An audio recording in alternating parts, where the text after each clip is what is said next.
கனேடியர்கள் விரைவில் அன்றாடம் வாங்கும் பொருட்களுக்கு அதிக கட்டணம் செலுத்த நேரிடும் என தெரிவிக்கப்பட்டுள்ளது.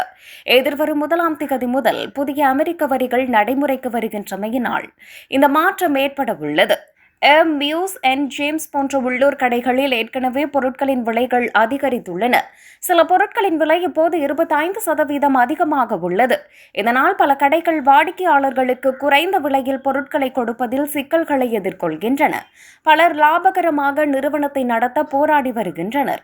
இந்த நிலையில் அதிகரித்து வரும் செலவுகள் மற்றும் குறைவான வாடிக்கையாளர்கள் காரணமாக நிறுவனங்கள் வளர்ச்சி அடைவது கடினமாக இருப்பதாக கனேடிய சுதந்திர வணிகங்களின் கூட்டமைப்பு கூறுகிறது.